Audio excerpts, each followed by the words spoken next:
Welcome to KNR news. ముందుగా headlines. బోదువలస ఎల్లుపి గ్రామాల్లో శ్రీ శ్రీ ఎలుపమ్మ తల్లి పండుగ మహోత్సవం. తెలుగుదేశం పార్టీ అధ్యక్షులు నల్లూరు సూర్యనారాయణ ఆధ్వర్యంలో జరిగిన కార్యక్రమంలో పల్లా శ్రీనివాసరావు పాల్గొన్నారు. సబ్బవరం మండలం బోదువలస ఎల్లుపి గ్రామాల్లో 2 గ్రామాల ఎలుపమ్మ తల్లి పండుగ మహోత్సవం ఘనంగా జరిగింది. తెల్లవారుజాము నుండి 2 గ్రామాల ప్రజలు ఎలుపమ్మ తల్లిని దర్శించుకున్నారు.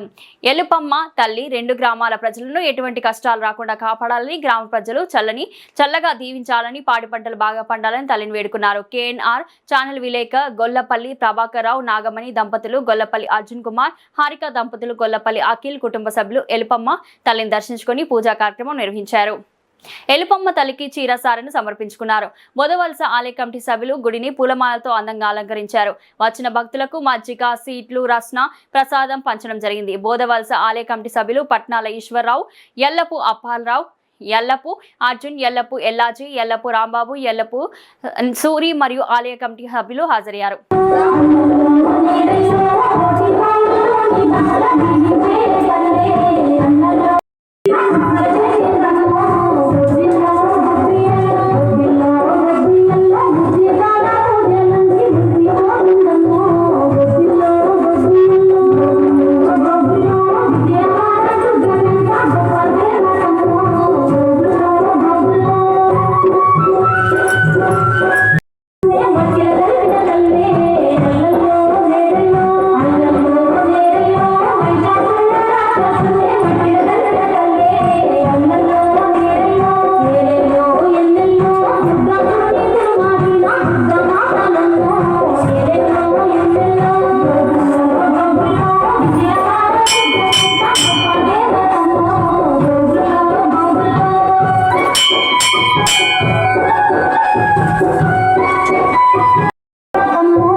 సంక్షేమ అభివృద్ధి కూటమి లక్ష్యమని రాష్ట్ర తెలుగుదేశం పార్టీ అధ్యక్షులు గాజువాక శాసనసభ్యులు పల్లా శ్రీనివాసరావు అన్నారు. గాజువాక 86వ వార్డు షకీల్ జంక్షన్ వద్ద వార్డు తెలుగుదేశం పార్టీ అధ్యక్షులు నల్లూరు సూర్యనారాయణ ఆధ్వర్యంలో జరిగిన కార్యక్రమంలో పల్లా శ్రీనివాసరావు పాల్గొన్నారు.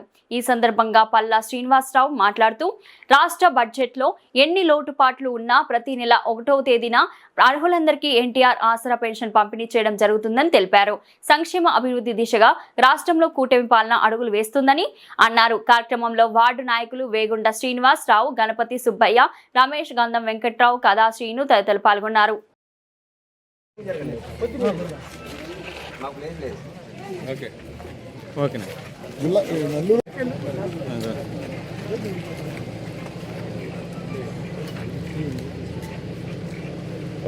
ఇటు చూడండి.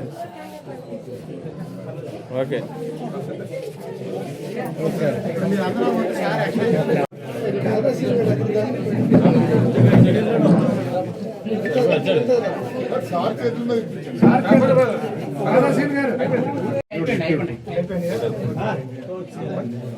ఇంకొకళ్ళు అనుకుంటా, ఇంకొకళ్ళే చూసుకుంటూ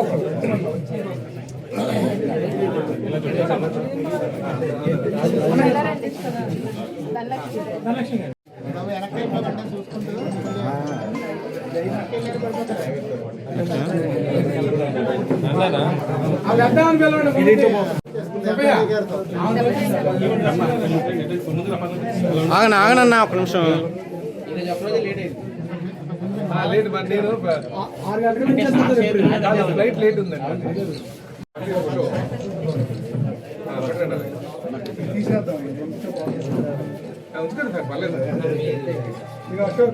సార్ ఎవరు ఫోటోలు కాదు చూడట్లేదు.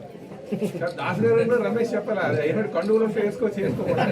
చూడండి నన్ను ఒకసారి. అమ్మ ఇటు చూడమ్మా.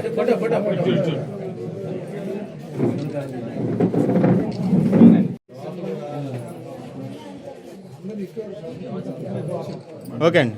అధికారులందరికీ కూడా పెన్షన్ డిస్ట్రిబ్యూషన్లో పాల్గొన్నటువంటి సచివాలయం సిబ్బందికి, అలాగే జీవీఎంసీ సిబ్బందికి, డిపార్ట్మెంట్ నుంచి వచ్చిన పెద్దలందరికీ కూడా నేను పేరు పేరున నా నమస్కారాలు తెలియజేసుకుంటున్నాను.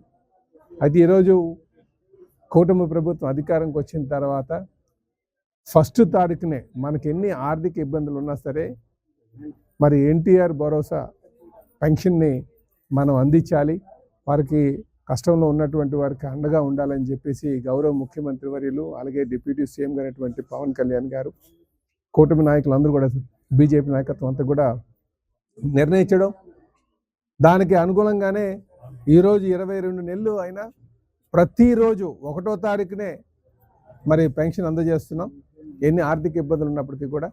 అలాగే ఇంకా కొంత ఇవ్వాల్సినటువంటి అవసరం కూడా ఉంది, కొంచెం వితంతులు వాళ్ళు ఉన్నారు. అయితే ఉన్నటువంటి ఆర్థిక పరిస్థితి బట్టి మనం కొంచెం లేట్ అయినప్పటికీ కూడా అందరికీ కూడా, అర్హులందరికీ కూడా పెన్షన్ వచ్చేటట్టు చేస్తామని చెప్పేసి ఈ సందర్భంగా తెలియజేస్తున్నా.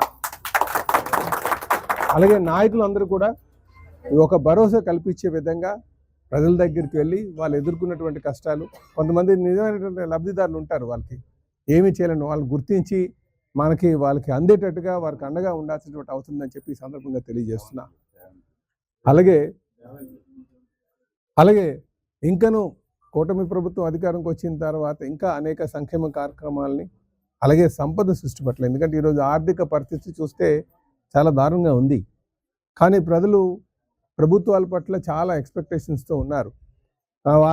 అవి దాంట్లో దృష్టిలో పెట్టుకొని రేపు ఏ విధంగా మన సంపద సృష్టిపైన దృష్టి పెట్టాలి, అలాగే ఉన్నటువంటి వనరులు సమర్థవంతంగా వినియోగించుకోవాలనే ఆలోచనతో కూటమి ప్రభుత్వం, ముఖ్యమంత్రి గారు ఆలోచన చేస్తున్నారు. దానికి అందరూ ఒక సహకారాలు కావాలి, ఎందుకంటే మనం ప్రభుత్వం నుంచి పెట్టేటువంటి డబ్బులు వృధా కాకుండా చూసుకోవాల్సినటువంటి అవసరం ఉంది. అలాగే ఆర్థికంగా కాస్త స్థిరపడినటువంటి వారు ఎవరైనా ఉంటే వాళ్ళకి అర్హత ఉన్నప్పటికీ కూడా ఆర్థిక స్థిరత్వం ఉంటే వారు లేనటువంటి వారికి త్యాగం చేయాల్సిన అవసరం కూడా ఉందని చెప్పి ఈ సందర్భంగా తెలియజేస్తున్నారు. ఏదేమైనప్పటికీ కూడా రాబోయే రోజులన్నీ కూడా ప్రజలు మనల్ని గెలుచుకునే విధంగా మేము ముందుకు వెళ్తామని చెప్పి ఈ సందర్భంగా తెలియజేస్తూ, అలాగే ఈరోజు మనం అమరావతిని రాజధానిగా ఈ విభజన చట్టంలో పెట్టమని చెప్పేసి మన అసెంబ్లీ తీర్మానం చేయడం జరిగింది. ఈరోజు పార్లమెంట్లో ఆ తీర్మానం జరుగుతుంది. ఈ సందర్భం కూడా మనకి మీ అందరికీ కూడా నేను శుభాకాంక్షలు తెలియజేస్తున్నా. గత 5 సంవత్సరాలుగా వాళ్ళు ఇది రాజధాని చేస్తానన్నారు విశాఖపట్నం, కానీ ఫుల్గా దోపిడీ చేశారు. ప్రజలందరూ కూడా గమనించారు. అంటే కొంతమంది రాజకీయ నాయకులు స్వార్థ ప్రయోజనాల కోసం చేస్తున్నటువంటి ఆలోచన చేయాలి ప్రతి ఒక్కరు కూడా. అలాగే ఈరోజు మనం అధికారంకి వచ్చిన తర్వాత స్టీల్ ప్లాంట్ పరిరక్షించుకున్నాం, అలాగే అభివృద్ధిలో రోడ్స్ కావచ్చు, ఇవన్నీ కూడా ముందుకు వెళ్తున్నాం, ఇంకా చేయాల్సిన ఉన్నాయి, ఇంకా చేస్తామని కూడా ఈ సందర్భంగా తెలియజేస్తున్నాం. అలాగే ముఖ్యంగా ఇక్కడ మనకి ఈ ఎక్స్టెన్షన్ అడిగారు. ఎక్స్టెన్షన్ బులెటిన్ ముగించే ముందు హెడ్లైన్స్ మరోసారి. బోధువలస ఎల్లుపి గ్రామాల్లో శ్రీ శ్రీ ఎలుపమ్మ తల్లి పండుగ మహోత్సవం. తెలుగుదేశం పార్టీ అధ్యక్షులు నల్లూరు సూర్యనారాయణ ఆధ్వర్యంలో జరిగిన కార్యక్రమంలో పల్లా శ్రీనివాసరావు పాల్గొన్నారు. ఇది ఈరోజు బులెటిన్. మరో బులెటిన్లో మళ్ళీ కలుద్దాం. అంతవరకు సెలవు. హెడ్లైన్స్.